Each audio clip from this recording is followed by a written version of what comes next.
What's up? Welcome back. This week on The Changelog, we're joined by Daniel Thompson, co-founder and core member of Tauri.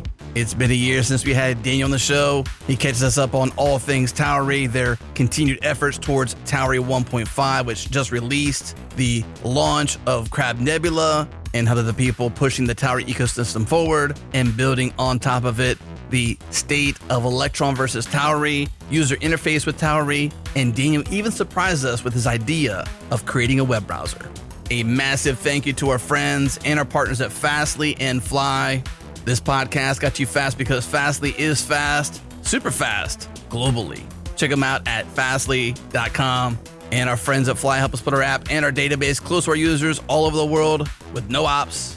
And they'll do it for you too. Check them out at fly.io.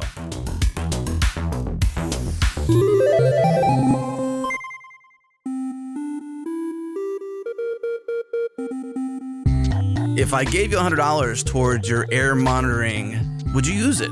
That's the great question we have for you today, because Sentry is a long-standing partner of ours, a long-standing sponsor of ours, and we love Sentry, and we think you'll love them too. So the easiest way to get $100 towards your Sentry bill is to use our code when you sign up. Changelog is the code. This code gives you $100, which is basically 3 months free of their team plan. That's on top of their completely free developer plan. They also have a really cool sandbox. So if you don't know much about Sentry, or you've never tried it, or you've never played with it, and you don't want to install it right this second, but you want to see how it works on sample data, you can use that. The sandbox is on their website. We'll link it up in the show notes. Check it out. Again, use the code Changelog, get $100, which is basically 3 months free on their team plan, in addition to all the goodness they give you in the free developer plan. Check them out, sentry.io. That's SENTRY.io.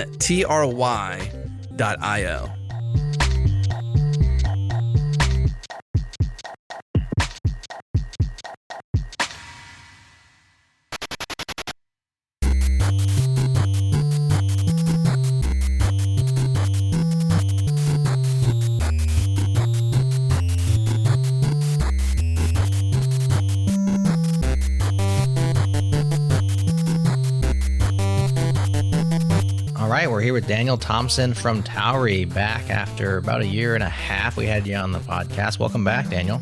Thanks. It's really, really great to see you guys again. One of the main comments we got was how amazing your voice is. I'm kind of jealous. Yeah, people were jelly of your voice. Yeah, well, I think that what are you gonna do? I've gotten older, so it's more raspy now. Yeah. I sound like my grandpa all of a sudden. Yeah. Like, fast forward a year goes by and I'm 10 years older.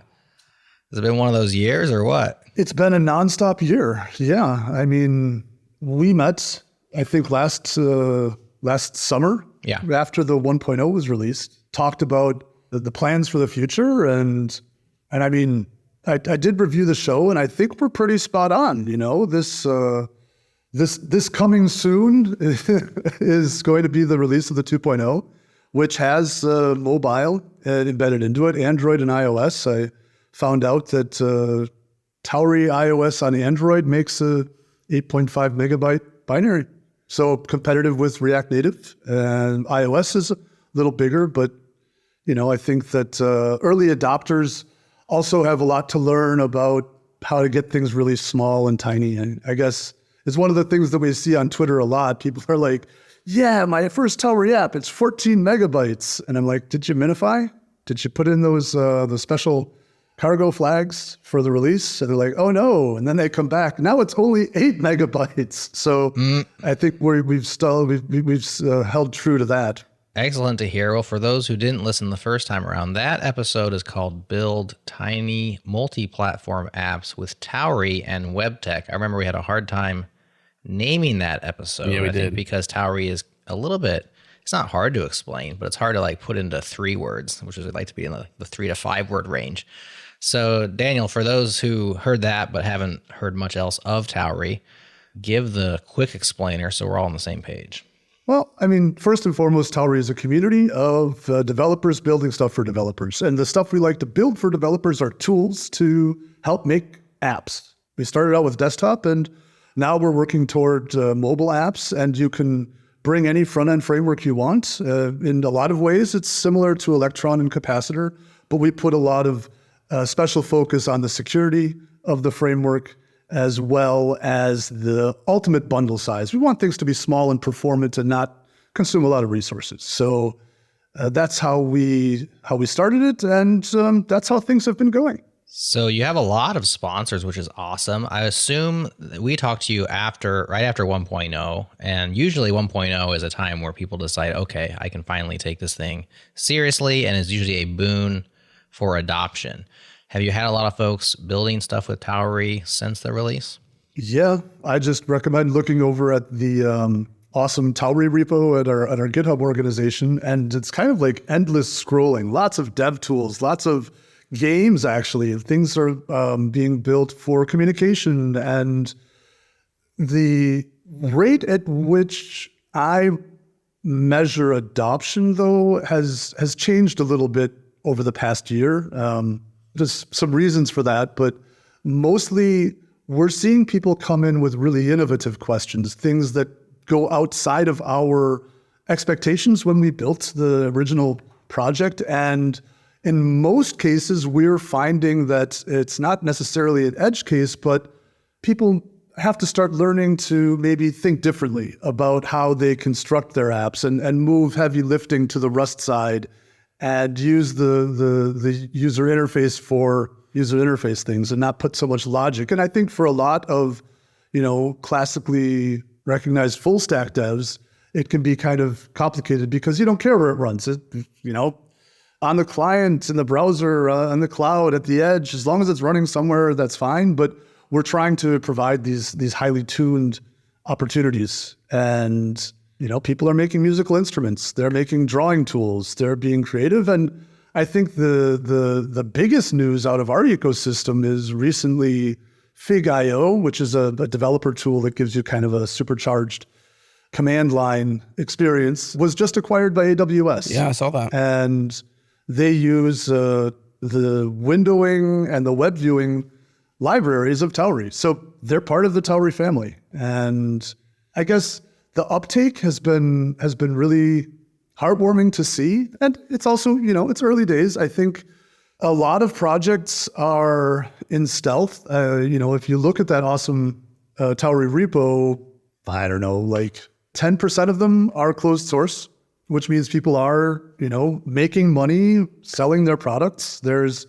ecosystem plays that are being made where people are starting to offer license servers or license services or analytics. People are creating integrations with, Supabase and Airtable and Firebase. And, you're starting to see these projects come in that have a set of requirements and people are solving the problems. And I think that's the exciting part that we're at now. Last year when I was here, we were really in the issue bubble. And the issue bubble in open source is a place where you only hear complaints, you only hear problems, you only see people struggling with what you've built. And over the past year, we've started to hear from companies that are using Tauri internally. We've started recognizing, oh yeah, right, engineers solve problems. And if you're behind a corporate firewall, you're going to solve your problem one way or the other. And yeah, that's really awesome to hear. Just looking at the sponsors listed on the homepage, there's lots of big names there as well. So I assume they have some sort of interest in the success of the project. Do you find that the Rust, we focused a lot on the Rust aspect of Tauri last time around. It was just kind of digging into the tool and figuring out how to use it. And one thing that you said that stuck with me at that time is you think that this is a nice, you didn't say gateway drug, but I will say that it's a nice entrance into the Rust ecosystem. And I wonder, I've been tinkering a little bit with just the fringes of Tauri as I found a use case. I've been waiting for a use case to give it a try. So I've been doing the getting started and dipping my toe into the water, as it were. And as a web developer, full stack web developer, whatever you want to call me, somewhat intimidating, even though nothing seems too dragony so far. But I'm still just like, not so sure about, like you said, where do I put things, what belongs in Rust, what doesn't, etc. Is that a common refrain? Are you answering those questions a lot? Do you think it's been a barrier to adoption? Because it's an opportunity for Rust, but it might be a barrier for Tauri. I think it's both. I really think it's both. I know that people are learning Rust because once you get to a certain point in building your app, you're like, oh, I need to send a message from one window to another window, and I have to use the Rust bridge to do that. Or you want to, do tighter integrations with cryptographic systems. You want to avoid using the database inside of the web view, so you kind of have to start thinking about, I'm going to say it wrong, SQLite. Adam will tell you how to say that one. That database. SQLite. There you go. Richard Hipp told us how. I still can't toe the line, but Adam always has it. SQLite. And, to address your question, we're seeing a lot more questions come up about using more Rust in the background of a Tauri app than in the foreground of the JavaScript side. There are always still people just, dabbling.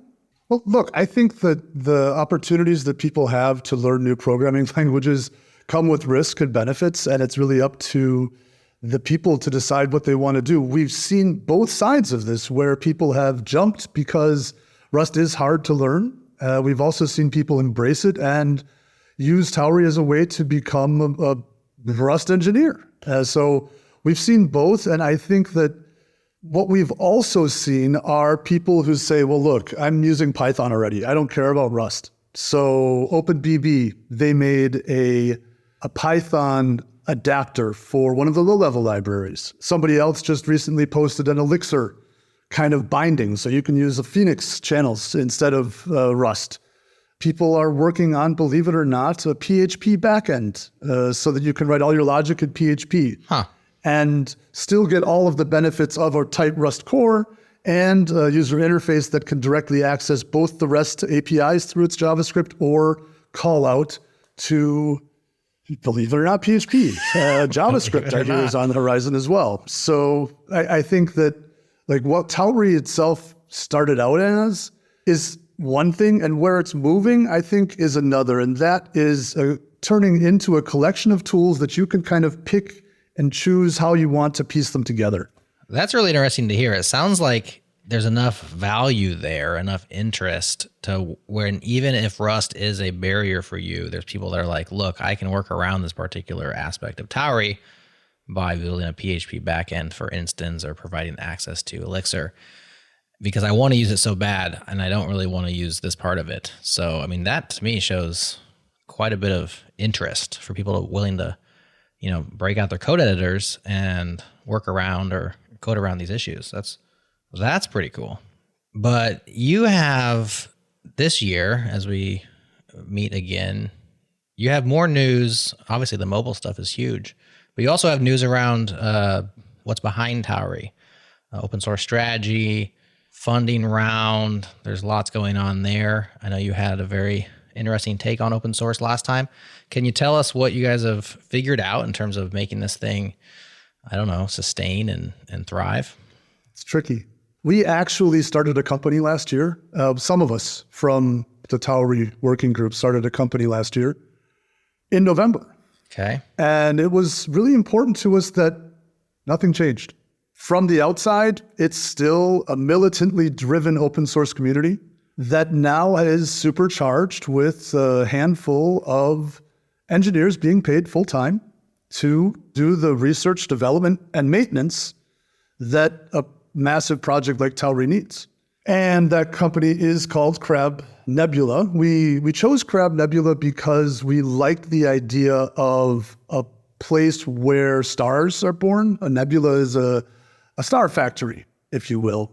And we chose Crab because, Rust, the icon, the avatar, if you will, is Ferris, the little crustacean rustacean.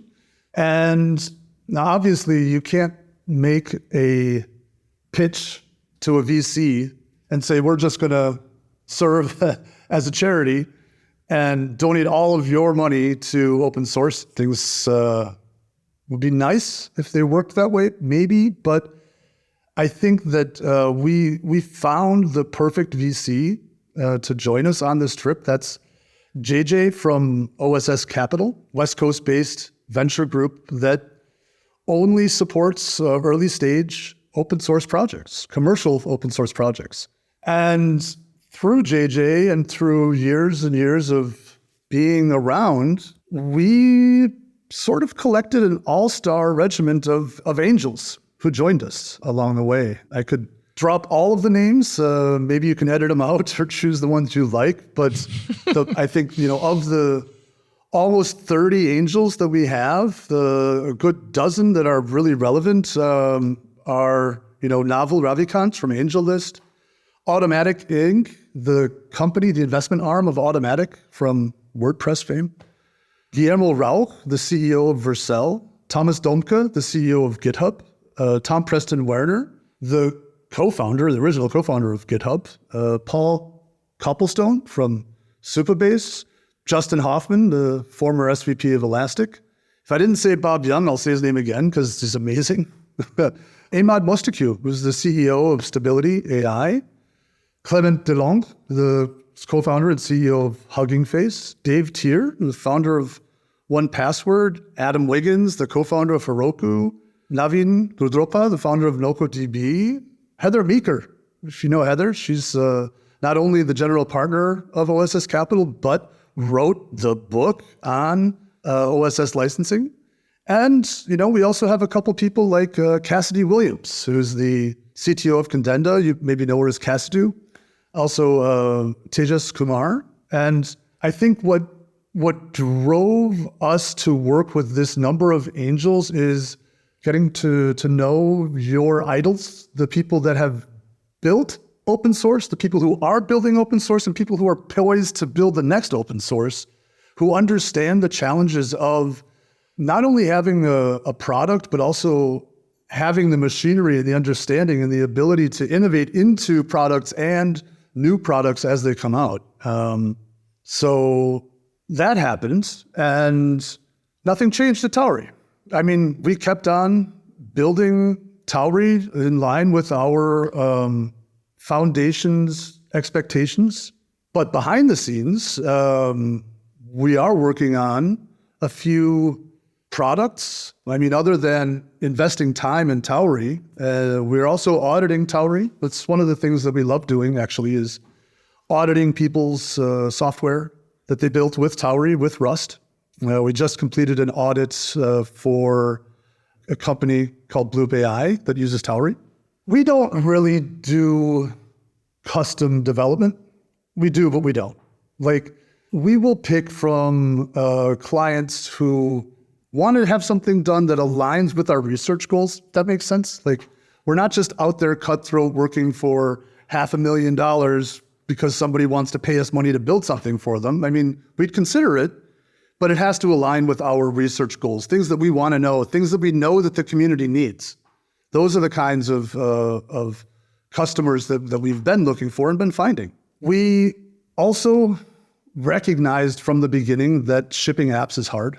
It's really hard. Anybody can build an app, but once you're done, how do you distribute it? How do you update it? How do you sign it? And for that, we're building a platform to empower the people to ship their apps, super easy, super cheap, in some cases, totally discounted for open source. And we know that, this is going to get a little political, I don't know if that's okay, but we know that the incumbents like Microsoft and Apple and Alphabet and Meta and ByteDance, they have vested interests, well, maybe less ByteDance, but definitely the platforms. They have an interest in keeping a chokehold over the app signing process. They keep such a chokehold on it that, in my opinion, it's not talked about enough in the supply chain. That final bit of app signing for GUI apps and, in some cases, even CLI apps, it's just oh yeah, Apple will take care of that for you. We got you, we got you. Come here, and just give me your €99. Or Microsoft changing the game suddenly last April, saying now you have to get an extended validation dongle or HSM. But don't worry, you can use our super secure, never been hacked for Azure platform for that. Google is a little bit less concerned. I think that anything that impacts their ad business is going to be a problem for them. But apps on devices keeps people on devices, keeps them buying devices. So I think that's okay for them. But when I hear from people from the Tauri community that they are having problems signing their apps, some people don't even sign them. They just ship their Microsoft apps without a developer signature, and they're like, people will deal with it.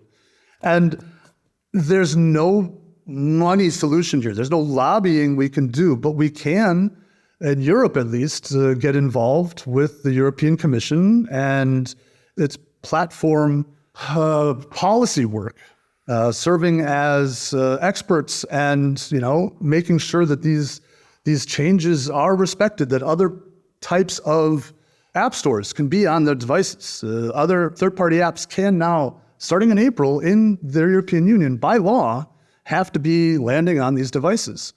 And I feel very, very deeply about empowering the citizen developers out there who don't have the 99 euro or who are in a so-called third world country where $99 is just like a month of food, but they still can build their apps, but they can't distribute them, and they have no access to these larger markets. I find that compelling in a very sad way. And I think that this mixture of good business, good politics, supporting the community is really in the DNA of CrabNebula. So much to the point that one of our first products that we're going to be bringing out in Q4, and you can find out about it just by following our socials, is a dev tool, because debugging anything is hard. Debugging Tauri is triple hard. Web has great dev tools, apps not so much. And we want people to be able to connect their app to an analyzer to figure out where things are going wrong or getting better. And I understand you're thinking, Daniel, this is niche. Not many people are using Tauri, but the great news is that we're working together with other partners in the Rust ecosystem to define and use emerging standards so that the work that we're doing for Tauri people can be used by, at first, others in the Rust ecosystem and later other ecosystems as they get interested in it. And I think the final thing that I'd like to point out is that you asked how is this possible? How can you keep the energy going, the momentum going? And in open source projects, you generally have like 3 or 4 models. One, a company sits on top, puts its thumb down. It's not even benevolent dictator. It's like, we're doing this now this way. We're calling our project open source, and later on we can rug pull. But another one is a benevolent dictator who decides the way the project goes, generally takes all of the funds, and other people contribute as they have time. People come, people go. And what we have with Tauri, though, is really quite compelling, because from the core team, 5 of the people are still around almost 5 years later. And I think that that's a testament to the fact that we really enjoyed doing it. And yet, I don't believe that it should be just the goal of one company sitting in Malta to finance an entire open source project, right? And we do have donors, and that's amazing. I think where things are tending toward is toward applying for more systemic grants, where we apply for funding from the European Commission, from organizations like NLNet, and potentially even other companies come and recognize the value that they've gotten from the community and start giving back. I don't know. I think that's a very long play, expecting people that get something for free to give back to a community that they're not so much involved in. Mm-hmm. There's a lot to unpack there. At the end of the last show, I asked you about venture capital and the organization and things that would come from the 1.0 release. And that was about a year ago. And you kind of tease us a little bit with a topic we like to talk about with Cory Doctorow, choke point capitalism. I think you're talking about that with app signing. I think that's definitely a position of, hey, if there's an artist shipping something, there's a choke point at some point that says, okay, we're going to collect our toll, our fee. And that seems like what one part of your mission. Then you mentioned the core team and the model of open source, which I think is interesting. I'd love to touch all those, obviously, but maybe focus in on the organization itself. Like, remind us what it's licensed as, remind us of the organization, what has happened since 1.0 to sort of formalized? I know you mentioned CrabNebula. What exactly is the model of Tauri right now? Like, how do you compare it to others? You mentioned company at top, rug pulling. We've seen that more recently, and it's fresh and it's a fresh wound to the open source community. Yeah, absolutely. So nothing has changed in the organizational structure of Tauri itself. There is still a board of directors. There is still an entity held within a Dutch foundation. The proper name is the Tauri program within the Commons Conservancy. All of the code is open source, Apache to MIT, dual licensed at your leisure. We take potential license violations within our own code base very seriously. We will investigate those and resolve them. A lot of times it's a mistake. Usually it's something we can correct. Actually, I think we've always corrected them. So to summarize, the license is MIT Apache 2. It is still morally stewarded by the Commons Conservancy. And internally, there is a working group composed of people who elect themselves to join to the working group. Currently, there are about 45 members of the working group, and I would say about 20 are active. And these are not all employees of CrabNebula. I mean, there's a large number of them, but the majority of the current working group members are not. And we even have other companies more or less explicitly involved or by association. One of our board members actually works at Microsoft. So from the organizational side of the open source project, nothing has changed. From the perspective of the company, we are donating / allocating, I don't know how you want to say it, full-time employees to spend all of their working time on research, development, and maintenance of Tauri itself, of the core pieces of that tech. And then the products that the company itself makes and distributes are generally going to be, at the very least, source available. We always want to make sure that people can see what we're doing and have faith in what we're doing. A lot of the things will also be open source, MIT, Apache 2, as we roll them out.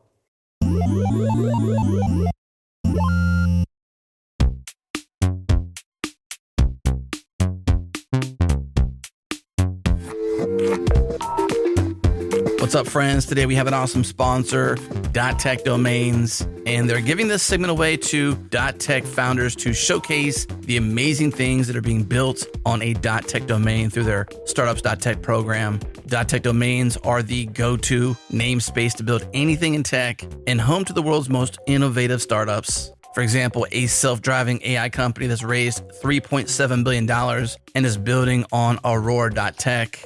The most viral crypto app of 2023 is building on Friend.tech. And an AI startup backed by Sam Altman and OpenAI is building on 1x.tech.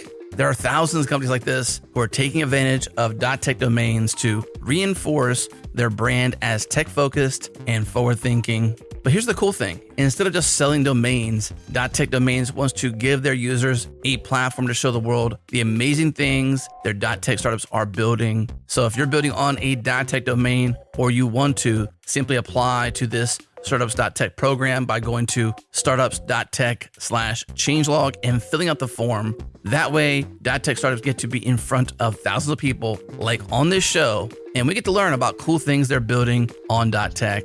Again, go to startups.tech/changelog. Once again, startups.tech/changelog.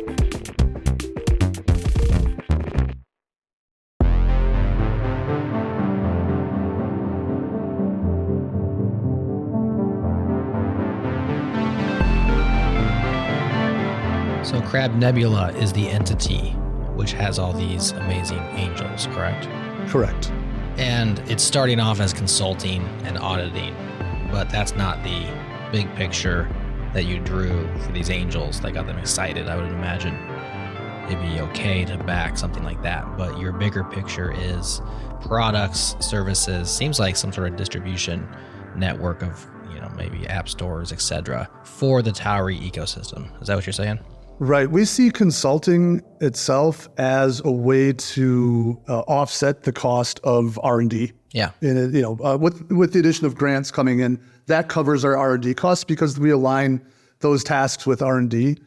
And auditing is important because it keeps our security team fresh, and we're helping the ecosystem, arguably, with important projects that people are using by auditing them.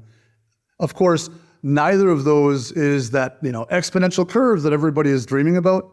Right. And I think that the long play for CrabNebula is in the services of distributing, solving this signing problem one way or the other, and providing tools that bring joy to the act of development of software again.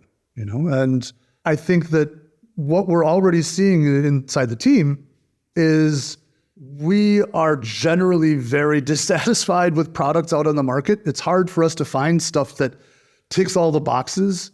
And there are a couple things that we are building internally that we might just spin off into a product itself. Just, here you go, world, buy a seat, have fun.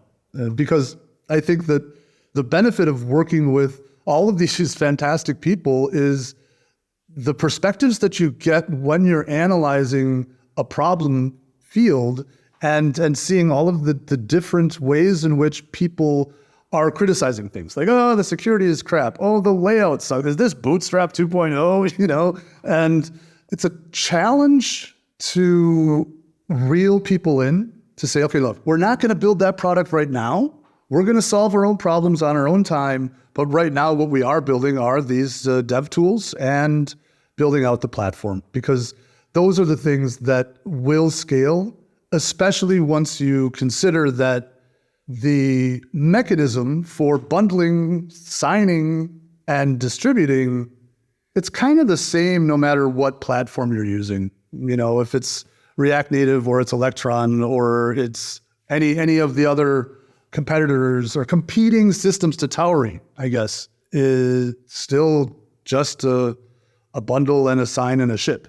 So that move there allows us to also become more than just the Tauri company. I think that's a risk that we identified really early. And as a matter of fact, it would technically be prevented by the statutes of the open source community. No one entity can profit exclusively from Tauri itself.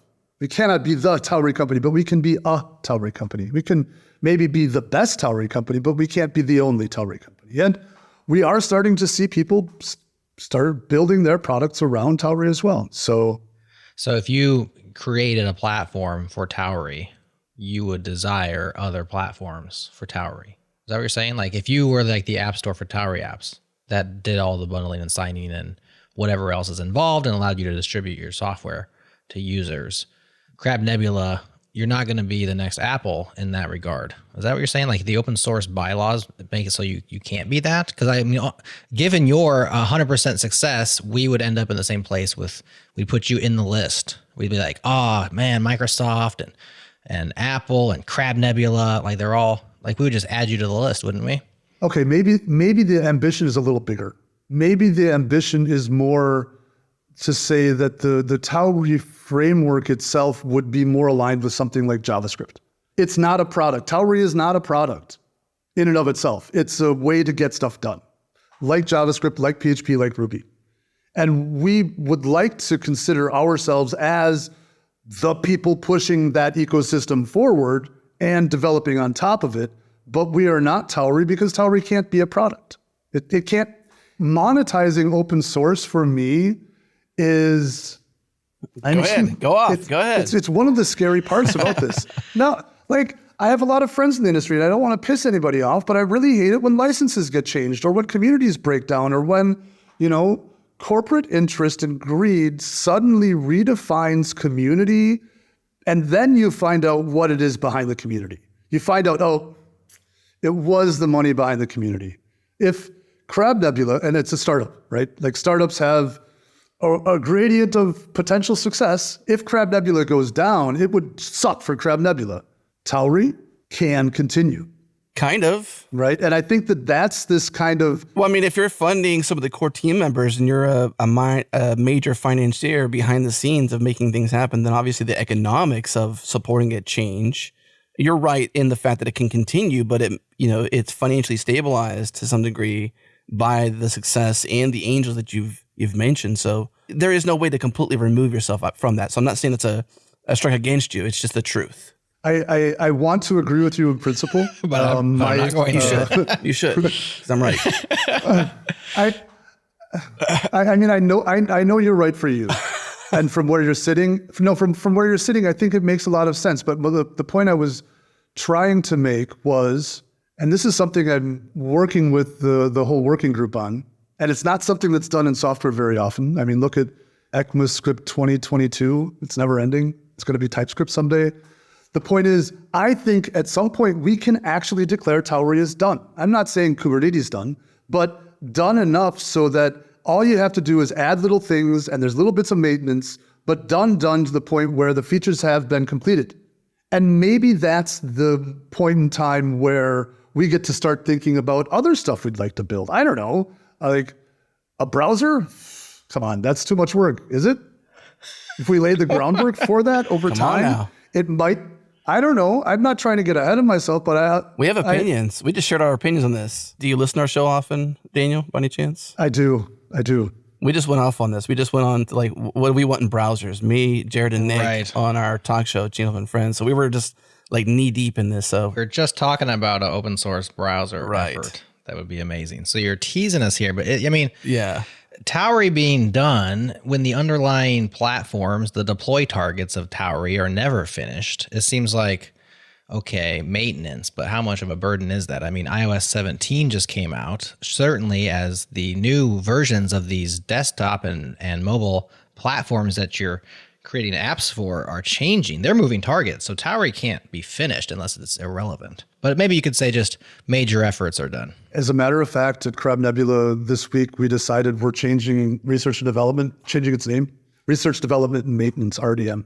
Because maintenance is it's like that part of R&D that I think people forget. Like, let's make a brand new framework and call it new and like rage on all of the things that everyone else thinks is a good thing. And no, I mean, right now in the RDM department, we are working on a grant from NLNet together with the awesome folks over at Igalia to verify that we can use Servo as a WebView target for Tauri apps.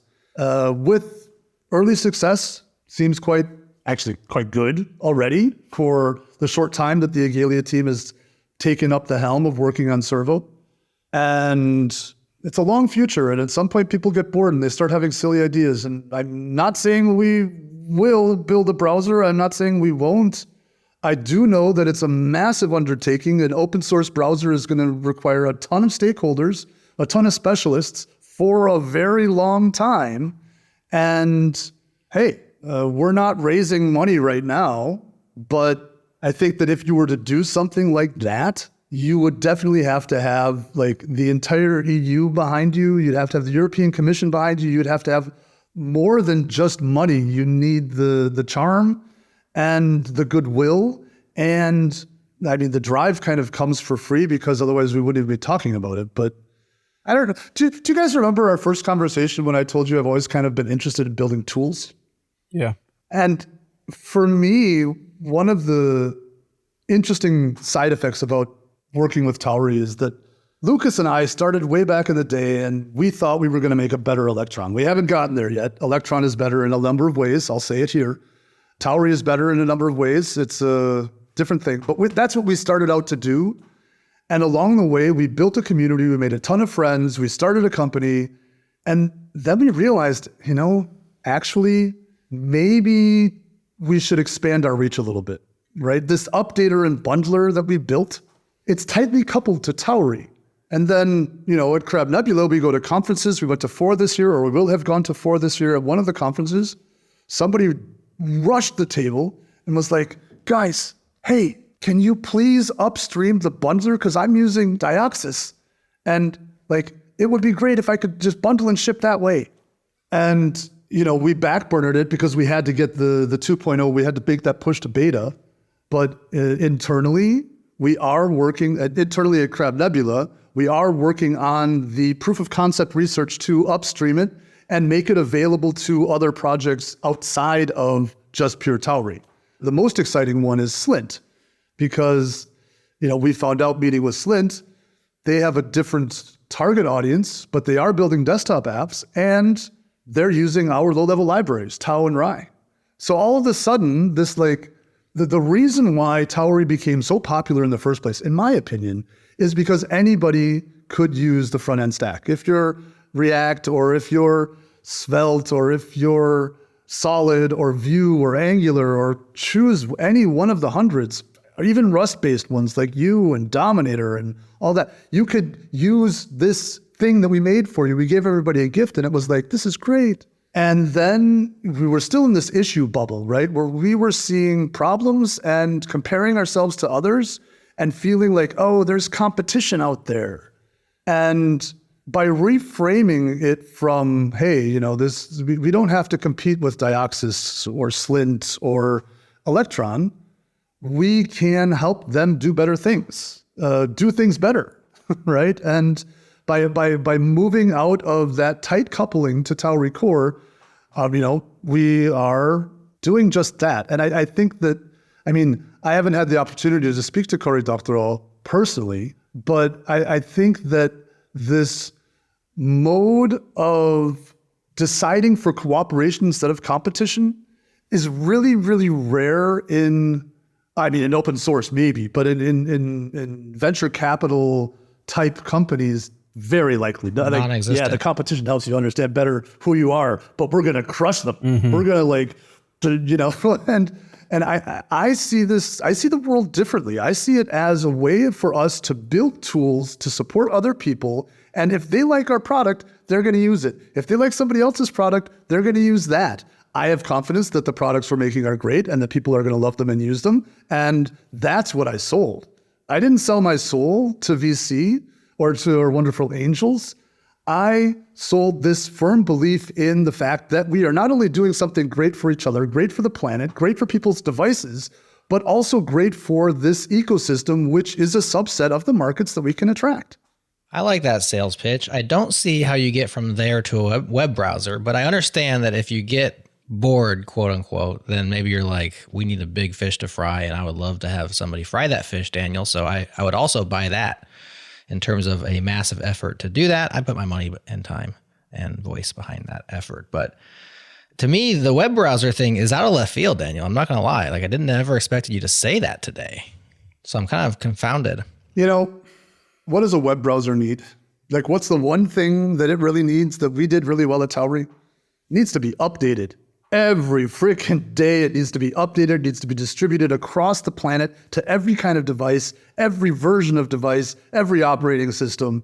It needs that kind of reach. And you've done that already. Seems like the design for the platform that we are rolling out to beta later this fall, early winter, is capable of that. So we've just kind of accidentally built one of the things we kind of need to ship a browser. Okay. A research goal is to find a way to make servo window options for Tauri devs. It's a very interesting, almost legendary collaboration right there between Igalia and Servo. What's that mean? Servo window options. Tell us more about what that means exactly. Well, if you remember Servo was a project from Mozilla that was designed to support the work on Firefox. Actually, a lot of the libraries and crates that are there are still in use. They never just got all deprecated, but the team was lost to the course of funding or something, I don't know. And Servo sort of languished for a couple of years. And about a year ago, I don't know, maybe in August or September, we started thinking about what it would look like to get Servo back on track. But we didn't have the big enough team. We didn't have any money to do that at the time. And then Igalia picked up a partnership with, I believe it is FutureWay, which is a research and development group of UWay company. And they started working on updating all of the other crates, on making a unified browser-like experience in a window. Basically getting all the HTML, the CSS to work. I think they currently have compliance with CSS2, which is huge. Really, really amazing. JavaScript, of course, that's the unloved uncle in the browser. Yeah. And progress is being made there. But what we're trying to do is leverage and work together with the Servo group to leverage the Servo web view, as it were, as a target instead of using WebKit, GTK, WK WebView, WebView 2 on the systems. This way, we can actually give everybody versions that they know are the same on these different platforms, which is a sticking point for a lot of people. And building a browser isn't something that I'm even committing to right now, just to see that very clearly. No, I think that's clear. But should it become something that the group is interested in the future, well, we've laid the groundwork for it, right? If the POCs turn out, if the collaborations continue, if the funding is made available, if the funding is palatable, if the engineers come together. There's a lot of ifs and a lot of timelines, and there's a lot of project management involved in that kind of thing.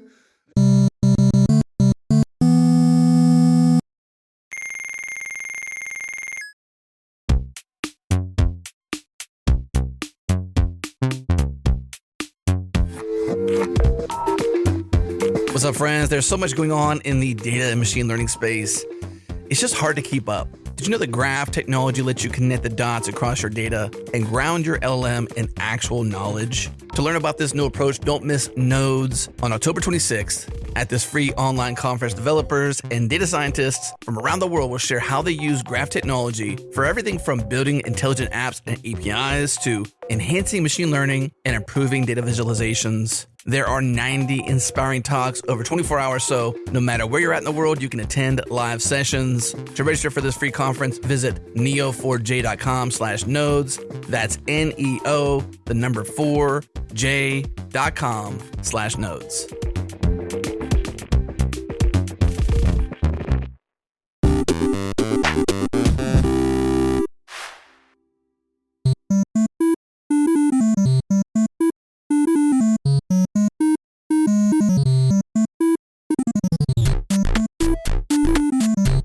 I have one more if for you then. An if and a what.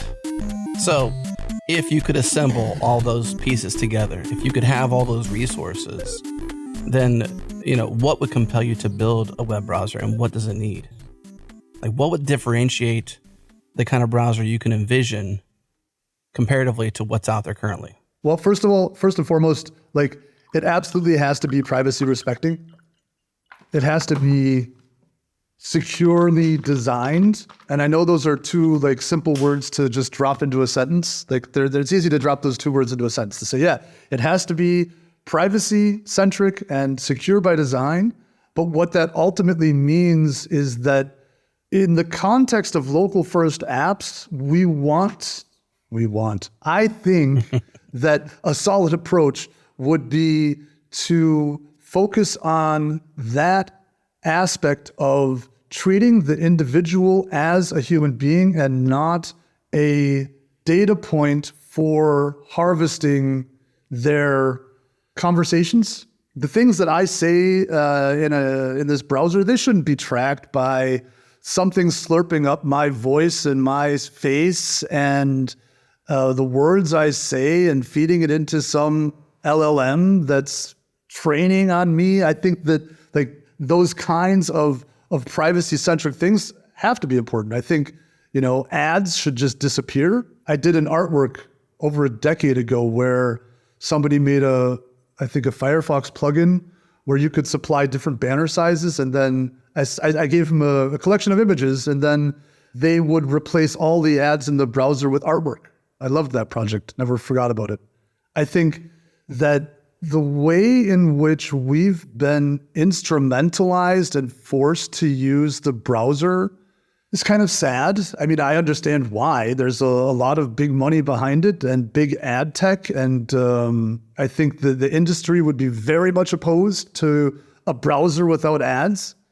And secure by security, I meant that things like your personal identification, your secrets, your credit cards, your password management is done from first principles of preserving security, integrity, and reliability of data, not just for yourself, but for your device, right? I think that the easy way to look at security is to say, oh, it's just about my passwords. The reality on the ground is that sometimes we share passwords, right? Like if my mom and her husband, they had a shared password for their banking until I caught them. And I was like, no, guys, you can't do that. You can't share passwords these days. And I think that the entire model of passwords, passkeys, and cryptography needs a revision. It needs to be treated in a way that is built off of those first principles, that if it's not secure, it doesn't ship. Well, those were two aspects of the things that I put on my list, Adam, of what we want in a web browser. And I know the main thing that we all agreed we didn't want was an ad company living inside of our web browser, which is why we have gone elsewhere. Super interesting, Daniel. I think if you ever do decide to plant your stake in the ground, come here first and talk to us about it. We would be happy to help you bootstrap support around that project. It's something that I think the world does need. And that's cool. It just seems like from the Tauri people, it's just interesting. I understand that you gave the reasoning why you've been thinking through this, but for me, it is a bit of a pleasant surprise. Adam, were you expecting him to talk web browsers today with Daniel? I didn't think we would. No, but I think the components you mentioned, which, the signing, the delivery, the distribution, I agree with everything you said there, Daniel, which you're essentially building the necessary bones to build the skeleton of a browser. And, Jared, we just talked about that. Now, obviously, we're not going back to that Friends episode, but we are kind of in a way. I don't use Safari because it's got particular privacy or certain features like that. I use it for, graphics, essentially. Like, okay, it gives me tabs that shares with my iCloud. Like, it gives me particular features like that, not because it's more secure. And I think that the browser you're talking about would be built on fundamentals that are for the people versus for the corporation building the thing itself. Like, that to me sounds like amazing foundation. But no, Jared, I was not expecting him. Well, I mean, it would also need more than just that, of course. But we don't need to talk about. Oh God, it would need perfect visual representation. It would need to have CSS3 compliance. See, here he goes again. It would need to have TypeScript from the get-go. It has to have WASM. I mean, yeah, of course, there's a laundry list of things that make a browser a browser. Yeah, performance, right? Speed. If it doesn't have those things that we ascribe to browsers, it's not a browser. Sure. And I'm not saying baseline browser features. I'm saying it would need, I know you chose the differentiating factors, but also I think speed, performance, battery use, these are things that are also very important alongside privacy and security. So there's a lot of things that go into making a compelling browser. If we might just hop that conversation back over to Tauri, one thing that you said was probably 15 minutes ago now that I was like, this is interesting. This is a change in perspective for you. When you were talking about Electron and competition and cooperation and VCs and Tauri, you said that you set out to make it a better Electron. You didn't make that. You made something different, and it's better than Electron in some ways, and it's worse than Electron in some ways. And I would love if you just take a few moments to draw that out for people, because a lot of us, Daniel, are still in the point where we're thinking about Tauri and we're not as far down the line as you are in your thinking. We're thinking like, should I use this or should I use Electron? We're thinking about tooling. And so that's a very interesting thing, is like just that comparison of the two coming from your mouth about what is Electron better at than Tauri and vice versa. I think, just to address it, I made some mistakes engaging in this idea that Tauri is better than Electron, and here's why. And I even got into a Twitter battle with Marshall of Sound where I proved that we were better in some way. And after reflecting on it, I think that there's a lot of things that Electron brings to the table. For example, you might consider it a bad thing, but it does bring a unified web interface to the major desktop platforms. It's the same interface. If you look at it in Windows, it's going to look the same as it is on Linux. So I think that that's something that we don't currently have. You also get an amazing general runtime of Node.js bundled with Joy that can do anything. Basically, if you can think it in JS, your isomorphic skills are going to come in totally handy. You're going to be able to follow documentation that's been built over, I mean, Electron's like almost, is it 10 years old now? Like they've been around for a while, and a lot of people loved it and grew up on it and made documentation, made whole tutorials. You can learn about it and not need to step out of your comfort zone. So I think that's something, those are things that Electron has going for it. Tauri, what Tauri has going for it are, you only ship the parts of software that you need to run it. You don't need to ship a generalized runtime. So by doing that, we can reduce the actual engine size of a Tauri app down to 500-600 kilobytes, maybe 400, depending on how aggressive you compress. Tauri is also, like, I might get some flack for saying this. Like, people do benchmarks and they benchmark and they compare and like, oh, this is a Hello World Electron app and this is a Hello World Tauri app. And this one starts up this fast and this one starts up this fast. I know which is better. But ultimately, what's happening under the hood, what's happening inside of the core runtime is fewer syscalls, less memory pressure, and believe it or not, a quicker startup. Like just the time it takes to open up a large binary is like linearly longer than opening up a small one. We're talking milliseconds here. I guess you could split feathers. But once you start thinking at a global scale of the trillions, quadrillions of apps that are installed out on the planet, do they all need to have an individual 8 or 12 megabyte Node.js runtime? If you have 10 of them on your desktop, not so much. And I'm very much convinced that as Tauri technology gets adapted by more and more teams, it does become a financial factor once you start to consider massive traction. I mean, if your app is downloaded 1 million times a day, the difference between 200 megabytes and 10 megabytes is going to mean something to somebody in your accounting team. And that's just the accounting side of it. The transfer of this massive bundle costs electricity. We are not in a cold fusion world yet. Maybe at some point it won't matter anymore and we all have our little fusion packs built into our wrist. Yeah. But until then, we have to conserve electricity. We have to protect the planet. And every little thing we can do is important. And like I was saying, as Tauri grows more and more relevant and more widely used beyond the FIG.IOs and space drives out there, it actually concretely, positively impacts the planet. Now, you could argue that the most performant app, the most secure app is the one you don't build. But I think that's a red herring. I think that people are going to continue to build apps and we just want to make sure that they're, sussed out with the right tools. What does Tauri also do better than Node.js? Well, we can integrate very easily with third languages. There's actually a dynamic library example that lets you rig Tauri from C++. Like I was saying before, people are building Elixir bindings and Python wrappers and PHP engine backends.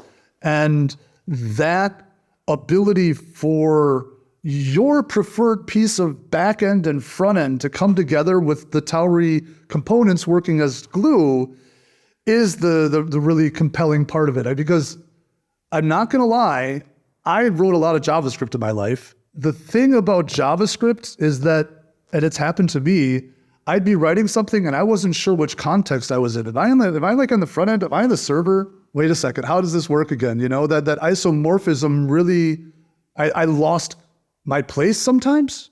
And I think that the fact that you can now use Rust, Elixir, Zig, C++, means that there's a lot more entry points into the system. And, combined with the fact that the work we've done on the bundler and updater is going to become more broadly available to others in the ecosystems, then I would argue that the Tauri project itself is grown beyond itself already.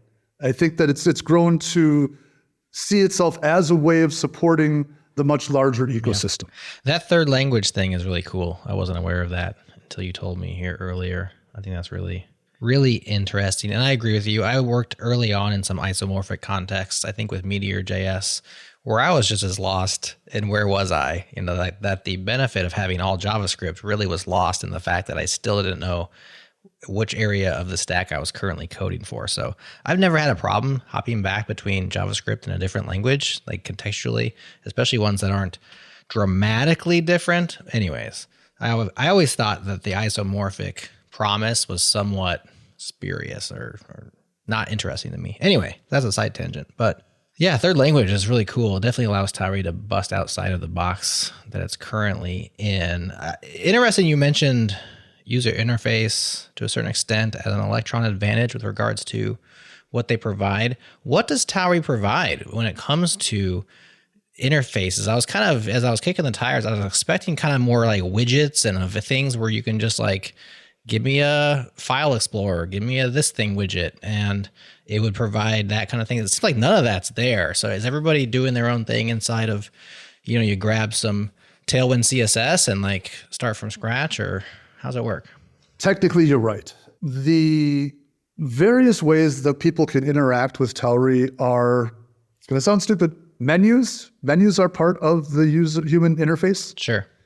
Taskbar applications. Are, these have little drop down or drop up that gives you a little insight, close app, Totally. Show me the open windows. The window itself, the copy buffer, the keyboard, the mouse, the pointing device, potentially multi-touch, the microphone, the camera.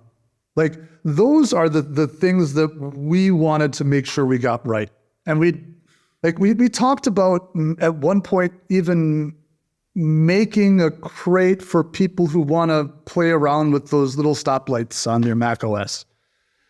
And we sort of decided, if someone from the community wants to build a plugin, we'll support it. And actually, that's what happened. Now, a window isn't just a window. There's transparent windows.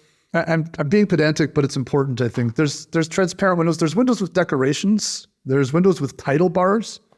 These are all like classical things that we touch. The size of the window, the position of the window, the relationship between windows, is the window on top.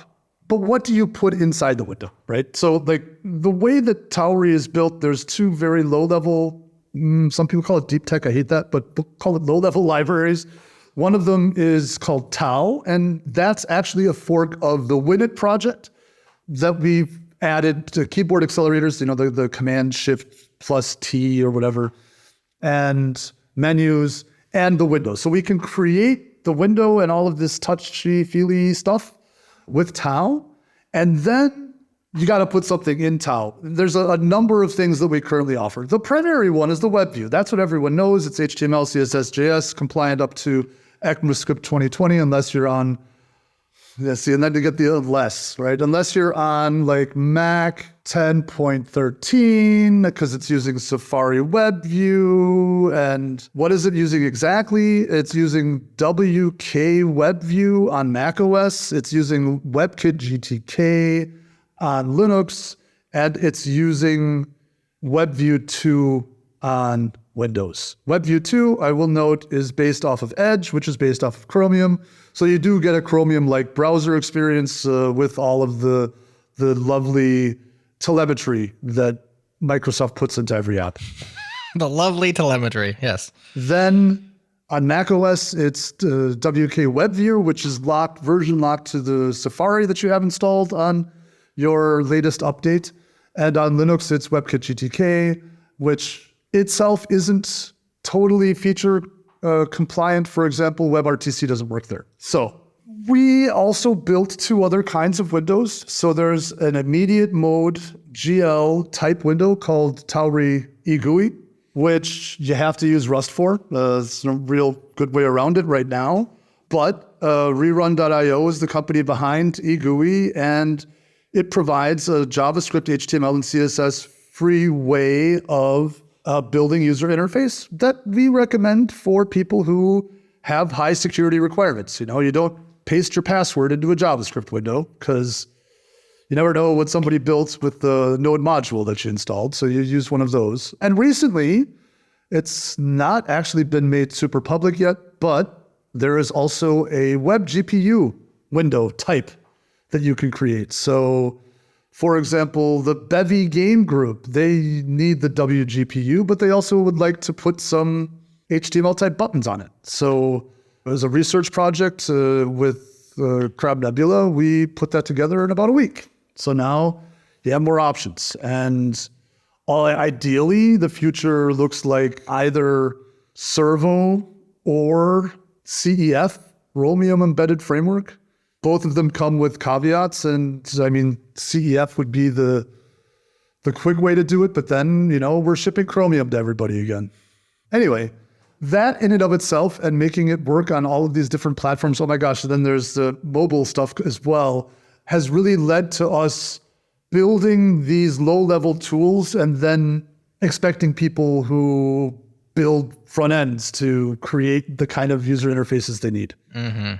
And did you say earlier, I kind of expected that to be the product of CrabNebula. So I was thinking more along the Tailwind CSS is the open source project, and then Tailwind UI is like the thing that you go and buy.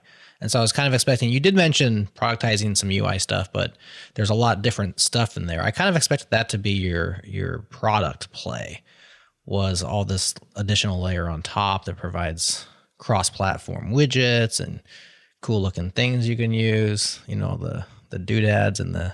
Can I be honest with you? I think that market is right now too small. Fair. I think that market needs 2 to 5 years to mature, maybe 2, maybe less if we're really successful doing what we're doing. But right now, it's not the time to bring that out. I think that there's so many options for people to build stuff that, Fair enough. I always get a laugh at the phrase, "Can I be honest with you?" Because it's like, well, what have you been doing this whole time? Daniel, come on. I meant... I know, I'm just kidding. Jared. It's those, in German they call them Floskeln. In German they call them Floskeln. What's that mean? It's just like little flippers. It's like little things you inject into a sentence to pass the time while you decide if you're actually going to say the thing you want to say. Right? No, I'm just giving you a hard time. Good stuff, Daniel. We've talked about a lot. Is there anything obvious or big regarding your news and your release? 2.0 you mentioned. Is this stuff burgeoning? You have a product in the fall. What's coming out? What else haven't we talked about, or that you want to reiterate as a final thing? Well, right now, Tauri itself is close to entering the beta phase. The beta phase means we've reached a compliance internally with our expectations of what it should do. Basically, as soon as we mark Tauri as 2.0 beta, we're sending it off to audit. It's going to be audited by 2 companies, Radically Open Security on one hand, and on the other hand, CrabNebula, because CrabNebula has been auditing Tauri since the 1.0 release, 1.3 or 4, whenever we started the company back in November. And once the audit is completed and we've fixed the findings, we will then mark Tauri as RC0, give the community a good time to feedback, reply, make last minute changes, and then we will release Tauri 2.0. I hesitate to give timelines because audits can find lots of things that you weren't expecting, but we do expect to keep things speed. We have a blog post about it on the Tauri website where we go into detail about it. But the challenges of an open source community is that it's really hard. Even with the venture-backed group like we are being involved, it's really hard to give the community timelines. I'd like to say a certain date, but obviously, we've learned that, engineering sometimes just takes the time it takes. But we're closing in on it, and it will have mobile. So I think we're checking off the to-do list for Tauri right now. Well, all exciting things, Daniel. We, of course, hope the best for you. Always appreciate you coming on the show and discussing these things. Big picture, little picture. I love how you can go from the stars down into the nitty-gritty of web views, just like that. So we definitely appreciate you're our kind of fella. We appreciate you coming on, and come back anytime, especially when you're ready to announce your open source, privacy-focused browser project. Promise to do so. Thanks, Daniel. just on the tail of our What Do We Want from a Web Browser episode on Changelog and Friends. Here we are on this podcast talking about exactly what we all thought made the most sense, an open source, privacy-focused web browser. And Daniel's talking about it. So we're kind of excited about that. Are you at all interested in this coming to fruition? If so, let us know. Slack, Twitter, comments, pick your flavor, whatever works for you. Coming up tomorrow on Changelog and Friends, we invited our good friend Christina Warren, Film Girl, to talk about the death of physical media as it relates to Netflix DVD shutting down, as it relates to the era we're in where streaming is really taking over and being favored by the studios and everyone else. It's a good show. It was fun. I hope you listen to it. Comes out tomorrow. And a big thank you to our friends and our partners at Fastly, Fly, and TypeSense. They have our back. If you need amazing search, an amazing CDN, or the best place to host your things, check out Fly, check out Fastly, and check out TypeSense. They're all awesome. But hey, that's it. The show's done. We will see you tomorrow.